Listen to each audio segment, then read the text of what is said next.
राधे, जय Shri Krishna, good morning, सुप्रभात। तो प्यारी सी मॉर्निंग के साथ फिर से एक नए ब्लॉग की शुरुआत हो चुकी है। तो फ्रेंड्स, मॉर्निंग का टाइम हो रहा है और आज की ब्लॉग की शुरुआत हो रही है मॉर्निंग के कामों से, मतलब किचन के कामों से। तो मैं किचन में आ गई हूँ और यहाँ पे चल रही है नाश्ते की तैयारी, बच्चों के टिफ़िन की तैयारी। दोनों बच्चे जाग चुके थे और उनको दूध वगैरह मैंने दे दिया था और बच्चे हो रहे थे रेडी। तब तक ना मैं कर लेती हूँ बच्चों के टिफ़िन की तैयारी। तो यहाँ पे मैंने बनाई थी कासी फल की सब्जी में लगा दिया था तड़का और सब्जी को मैंने कुकर में मतलब छौंका था। तो 2 या 3 सीटी ली थी मैंने और सब्जी मेरी बहुत अच्छे से बन के हो गई है तैयार। और फ्रेंड्स, आज थोड़ा सा मैं लेट उठी थी ना, तो सारे काम लेट हो गए। तो बस फटाफट से मैं अपने कामों को मैनेज करूँगी। मतलब लेट बेशक थी मैं, लेकिन फिर भी मैंने सही टाइम पे सारे काम अपने मैनेज कर लिए थे। तो फ्रेंड्स, मैंने बिना आलस किए सारे काम फटाफट निपटाए। आज थोड़ा सा आलस आ रहा था जगने में, तो थोड़ा सा लेट मैं जागी थी। तो बस सारे काम लेट थे, लेकिन फिर भी मैंने सारे कामों को सही टाइम पे मैनेज कर लिया। क्योंकि मैं लेट थी, लेकिन और सबको तो अपने टाइम पे जाना था। तो बच्चों को भी टाइम पर ही स्कूल जाना था, हस्बैंड जी को कोचिंग जाना था। तो बस फटाफट से सारे काम मैं कर लेती हूँ। तो मैंने सब्जी में तड़का लगा ही दिया था, सब्जी मेरी बन चुकी थी। इसके बाद आटा लगाया और यहाँ पे मैं बना लूँगी पूड़ियाँ। तो कासी फल की सब्ज़ी के साथ पूड़ियाँ अच्छी लगती हैं। तो फिर मैंने सोचा चलो आज पूड़ी ही बना ले रहे हैं। तो यहाँ पे आटा वगैरह लगा के मैंने रख दिया था थोड़ी देर के लिए। फिर आदर्श को नहलाया, आदर्श को तैयार किया और सभ्यता की चोटी वगैरह मैंने बना दी थी। और तब तक ना आटा भी सेट हो गया, क्योंकि अगर तुरंत आटा लगा करके हम पूड़ियाँ बनाते हैं ना, तो टाइट हो जाती हैं, वो अच्छी नहीं लगती खाने में। तो इसीलिए थोड़ा सा रेस्ट पे मैंने आटे को छोड़ा। तब तक और जो काम थे वो निपटाए, क्योंकि एक हाउसवाइफ को किस तरह से अपने कामों को मैनेज करना होता है वो बखूबी जानती है। क्योंकि सारे घर की जिम्मेदारी होती है उसके पास, और हर किसी को टाइम से भेजना ये सबसे बड़ी जिम्मेदारी उसकी होती है। तो अपने कामों को हम लोग बहुत ही अच्छे से निभा लेते हैं, चाहे हम अपने लिए टाइम ना निकालें, लेकिन अपने परिवार के लिए हम कुछ कर जाती हैं। तो यहाँ पे बस सारा काम मेरा लगभग हो चुका था, मतलब खाना भी मेरा बन गया था और बच्चों के लंच बॉक्स वगैरह पैक किए। तो फिर दोनों बच्चे हो गए थे तैयार और सारे काम मतलब ठीक टाइम से मैंने मैनेज कर लिए थे, क्योंकि सारे कामों को बिना आलस किए मैंने फटाफट निपटाया। थोड़ा सा आलस अगर हम कर जाते हैं ना, तो फिर सारे काम ही बिगड़ जाते हैं। तो फ्रेंड्स, यहाँ पे दोनों बच्चों को तैयार कर दिया था, दोनों बच्चे निकल गए थे और हस्बैंड जी गए हुए थे बच्चों को स्कूल छोड़ने के लिए।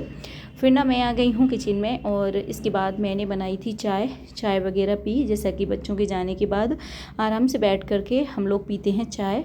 तो हस्बैंड जी भी आ गए थे और मम्मी जी यहाँ अभी हैं नहीं, मम्मी जी अभी आई नहीं है, जहाँ गई हुई हैं वो वहाँ से। तो बस चाय बना ली थी मैंने, चाय वगैरह हो गई और फिर मैं आ गई थी इधर। तो अब करूँगी मैं साफ़ सफाई वाला काम। साफ़ सफाई का जो काम है मेरा होता है बच्चों के जाने के बाद, क्योंकि सुबह सुबह तो बहुत सारे काम होते हैं, भागम भाग रहती है अच्छे से, ना तो साफ़ सफाई हो पाती है, ना ही और काम। तो अब मैं अच्छे से करूँगी अपने घर की साफ़ सफाई। तो यहाँ पे टाइल्स वगैरह, गैस वगैरह थी, उसको अच्छे से मैंने क्लीन कर दिया। और फिर जो स्टैंड वगैरह होते हैं गैस के, चूल्हे वगैरह, वो सारे मैंने अच्छे से क्लीन किए। और फिर किचन का जो सिंक है उसको भी साफ़ कर दिया था। तो बर्तन वगैरह थे वो साफ़ हो गए थे, मतलब किचन की पूरी तरह से साफ़ सफाई मेरी हो गई थी। तो किचन हो गया है मेरा एकदम साफ़। और फ्रेंड्स, सबसे ज़्यादा टाइम मुझे लगता है किचन को ही साफ़ करने में। तो मैंने इधर किचन को पहले साफ़ कर दिया था और फिर अभी मुझे करनी थी बच्चों वाले कमरे की साफ़ सफाई, क्योंकि वहाँ भी बहुत ज़्यादा मतलब टाइम लग जाता है, क्योंकि बच्चों को स्कूल जाना होता है ना, तब बहुत ज़्यादा भागम भाग रहती है, सारा का जो सामान है अव्यवस्थित हो जाता है। तो डेली का ही मुझे व्यवस्थित करना होता है, क्योंकि इधर उधर फैला हुआ सामान मुझे बिल्कुल अच्छा नहीं लगता। तो बस यहाँ की साफ़ सफाई करने के बाद मैं आ गई थी इधर, बेडशीट वगैरह ठीक की, चादर वगैरह जो थी ना वो भी मैंने फ़ोल्ड करके रख दी थी। और इधर मैं करूँगी थोड़ी सी साफ़ सफाई। तो इधर धूल दिख रही थी थोड़ी सी, और जो फ्लावर पॉट्स वगैरह थे वो सारे मैंने एक कपड़े से पोंछ दिए थे। और बेड को भी अच्छे से ना मैंने साफ़ कर दिया है। और फिर मैं करूँगी, अलमारी है इधर, तो शीशा लगा हुआ है ड्रेसिंग वगैरह को, तो उसको भी मैंने साफ़ कर लिया है। तो ये सारे काम मैंने निपटा लिए थे। और फ्रेंड्स सारे काम जब करने हमको ही हैं तो हम उन्हें टालें ही क्यों, मतलब समय पे ही निपटा लें, वो ज़्यादा अच्छा है। समय पे सारे काम हो जाएंगे तो हमारा सारा काम अच्छे से मैनेज होगा, बीच में हमें टाइम मिलेगा तो हम अपने खाली समय का अच्छे से यूज भी कर पाएंगे। तो सारे कामों को समय पे करने के लिए जो आलस है ना वो त्यागना पड़ेगा सच में।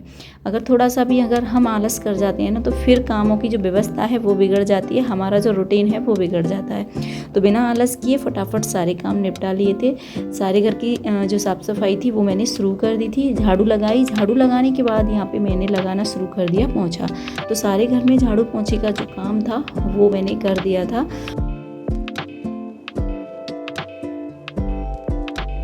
तो फ्रेंड्स इसके बाद सीधा आपसे मुलाकात होगी शाम के 6 बजे। तो शाम के 6 बज रहे हैं और देखिए अंधेरा भी हो गया है। दोपहर में मैंने कोई भी वीडियो शूट नहीं किया था क्योंकि आज मुझे थोड़ा सा काम था, मुझे बाहर जाना था, मैं वहाँ गई हुई थी तो मन नहीं हुआ वहाँ जाके कोई भी वीडियो शूट करने का। तो यहाँ पे देखिए शाम के 6 बज चुके हैं, दीपक वगैरह मैंने लगा दिया था। फिर इसके बाद बाहर जैसे कि मैं डेली डालती हूँ कुत्तों के लिए खाना, तो यहाँ मैंने खाना डाल दिया था और फिर मैं करूँगी अब खाने की तैयारी। तो फ्रेंड्स मैं आ गई हूँ किचन में और यहाँ पे मैं कर लेती हूँ खाने की तैयारी। तो फ्रिज में रखा हुआ था दही जो कि खट्टा हो चुका था तो किसी को नहीं खाना था, मैंने सोचा चलो कढ़ी बना लेते हैं। तो यहाँ पे बस कढ़ी की सारी तैयारी मैंने कर ली है और यहाँ पे जो दही था उसको थोड़ा सा पानी डाला, फेंट लिया है और इसमें डाल दिया था मैंने बेसन। कढ़ाई रख दी है तो बस मैं लगा लूँगी कढ़ी में तड़का। और इधर आदर्श बैठा हुआ था और आदर्श की अब पढ़ाई स्टार्ट हो गई है, स्कूल खुल गए हैं तो आदर्श का फिर से वही रवैया शुरू हो गया है। भाई आदर्श नए नए सवाल लेके आता है, नए नए क्वेश्चन लेके आता है और मम्मी से पूछेगा मम्मी इसका आंसर बताओ, ये क्यों हुआ, ऐसा क्यों है, ऐसा क्या है। तो कभी कभी तो ऐसे क्वेश्चन बच्चे पूछ लेते हैं जिनके आंसर हमें खुद नहीं आते। लेकिन एक तरफ अगर देखा जाए ना, ये सारी चीज़ें जब मुझे अपने बच्चे में दिखाई देती है ना कि नए नए क्वेश्चन पर पूछता है तो मुझे बहुत अच्छा भी लगता है क्योंकि एक नई चीज़ सीखने की उसके अंदर जो जिज्ञासा है ना वो मुझे बहुत अच्छी लगती है। क्योंकि बच्चों के अंदर ये सारी चीज़ें आ जाती हैं ना तो फिर हमें भी ये फील होता है कि हाँ बच्चा ध्यान दे रहा है अपनी पढ़ाई पे और बच्चे में एक जिज्ञासा है नया कुछ करने की, नया कुछ सीखने की। तो फिर मैं उसके सारे क्वेश्चन सुनती हूँ और कोशिश करती हूँ कि उसके क्वेश्चनों का जवाब दे दूँ। तो यहाँ पे फिर आदर्श चला गया था बाहर और मैंने लगा दिया है कढ़ी में तड़का।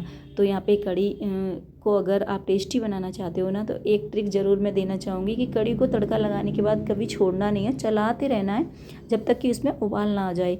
और उबाल आ जाए तभी इसको छोड़ना है, इससे ना कढ़ी बहुत अच्छी बनेगी। और सिंपल से तरीके से मैंने कढ़ी बनाई थी, मतलब लहसुन, हरी मिर्च ये सारी चीज़ें डाल दी थी और वही अपने नॉर्मल मसाले।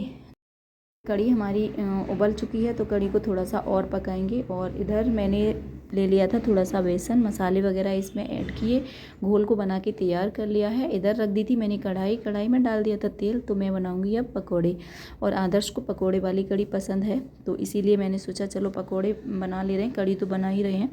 और यहाँ पे थोड़ा सा बेसन गिर गया था तो हाथों हाथ मैंने इसे भी साफ़ कर दिया था क्योंकि पे कुछ गिरा रहता है ना तो फिर अच्छा नहीं लगता। तो यहाँ पे स्लिप को साफ़ किया और इधर तेल गरम हो गया तो इसमें मैंने तलने के लिए डाल दिए थे पकौड़े। तो यहाँ पे पकौड़े भी मैंने तल लिए हैं, कढ़ी भी मेरी अच्छे से पक चुकी है। तो बस सारे पकौड़ों को डाल दूँगी मैं कढ़ी के अंदर। फिर मैंने आटा वगैरह लगाया, खाना बनाया। और फ्रेंड्स आज की वीडियो को भी करूँगी यहीं समाप्त।